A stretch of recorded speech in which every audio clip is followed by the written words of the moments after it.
அண்மை செய்தியை பார்த்து வருகிறோம். இந்த மாதத்தின் இறுதியில் பிரதமர் மோடி அவர்கள் தமிழகம் வரவுள்ளதாக ஏற்கனவே தகவல் வெளியாகி இருந்தது. இந்த நிலையில் திருச்சியில் பிரதமரை எதிர்க்கட்சித் தலைவரும் அதிமுகவினுடைய பொதுச் செயலாளருமான இபிஎஸ் சந்திக்க உள்ளதாகவும் தற்போதைய தகவல் கிடைக்கப்பெற்றிருக்கிறது. இது தொடர்பான விரிவான விவரங்களோடு இணைகிறார் எம்முடைய செய்தியாளர் லதா. லதா, கிடைக்கப்பெற்றிருக்கும் தகவல் என்ன? முழுமையான விவரங்களை வழங்கலாம். வணக்கம். 2 நாள் பயணமாக தமிழகத்திற்கு வருகை தர உள்ள பிரதமர் மோடியை எதிர்க்கட்சி தலைவரும் அதிமுக பொதுச் செயலாளருமான எடப்பாடி பழனிசாமி சந்திக்க இருப்பதாக தகவல்கள் எல்லாம் வெளியாகி வந்த நிலையில எந்த இடத்தில் இந்த சந்திப்பு நடைபெறும், எது தொடர்பாக அவர்கள் ஆலோசிக்க வாய்ப்பு, எவ்வளவு நேரம் இந்த சந்திப்பு நடைபெறும் என்பது தொடர்பான தகவல்கள் கிடைச்சிருக்கு.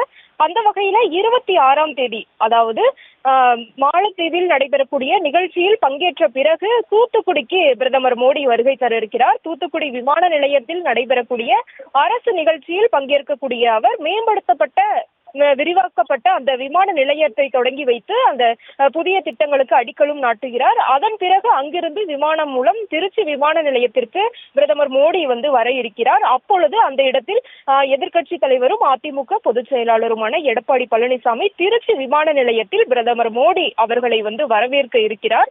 அந்த வரவேற்புக்கு பிறகு சுமார் 30 நிமிடங்கள் சந்திப்பு என்பது நடைபெற இருக்கிறது. இபிஎஸ் பிரதமர் மோடி இடையிலான அந்த சந்திப்பின் போது பல்வேறு விஷயங்கள் ஆலோசிக்கப்பட இருப்பதாக தகவல் என்பது கிடைச்சிருக்கு. முக்கியமாக பார்த்தோம் அப்படின்னா தமிழக மக்களினுடைய நலன் சார்ந்த பல்வேறு கோரிக்கைகள் அடங்கிய மனுவை பிரதமரிடம் அவர் வழங்க இருக்கிறார். முக்கியமாக பார்த்தோம் அப்படின்னா வக்ஃபு வாரிய அந்த சட்ட திருத்த மசோதாவாக இருக்கட்டும், அதே போல தொகுதி மறுசீரமைப்பு பிரச்சனை, கோதாவரி காவிரி இணைப்பு திட்டம் தொடர்பாக, மேகதாது விவகாரம், இப்படி பல்வேறு தமிழக மக்களினுடைய நீண்டகால பிரச்சனைகள் அடங்கிய அந்த கோரிக்கை மனுவை பிரதமர் அவர்களிடம் அவர் கொடுக்க இருப்பதாக அந்த தகவல் என்பது கிடைச்சிருக்கு. அதற்கு பிறகாக பார்த்தோம் அப்படின்னா தற்போதைய அரசியல் சூழல் தொடர்பாகவும் அவர்கள் ஆலோசிக்கப்படலாம் என்றும் தகவல் தெரிவிக்கப்பட்டிருக்கு.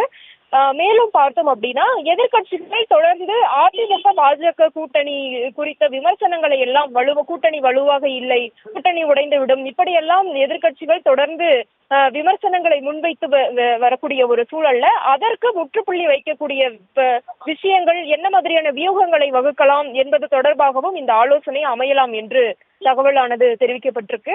அதே போல பார்த்தோம்னா வரக்கூடிய தேர்தலை ஒட்டி அந்த வியூகங்கள் எப்படி அமைப்பது, தற்போதைய அரசியல் சூழல் என பல்வேறு விஷயங்களை அவர்கள் ஆலோசிக்கப்பட இருப்பதாக தகவலாக நமக்கு கிடைச்சிருக்கு.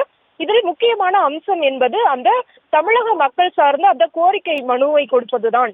அப்படி கொடுக்கக்கூடிய எடப்பாடி பழனிசாமி அதை கொடுத்த பிறகு அதற்கு அடுத்த நாளோ, அதாவது 27ஆம் தேதியோ அல்லது அதற்கு பிறகாக வரக்கூடிய நாட்களிலோ அவர் கொடுத்த அந்த கோரிக்கை மனுவில் முக்கிய கோரிக்கையை நிறைவேற்றுவது தொடர்பான அந்த அறிவிப்பை பிரதமர் மோடி அல்லது மத்திய அரசு அமைச்சகம் தரப்பில் அந்த அறிவிப்பு என்பது வெளியாகும் என்ற ஒரு எதிர்பார்ப்பும் கூட இருக்கிறது.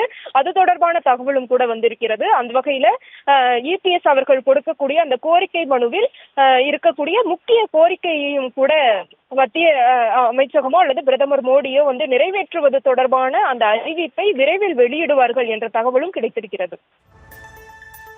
விரிவான விவரங்களுக்கு நன்றி லதா.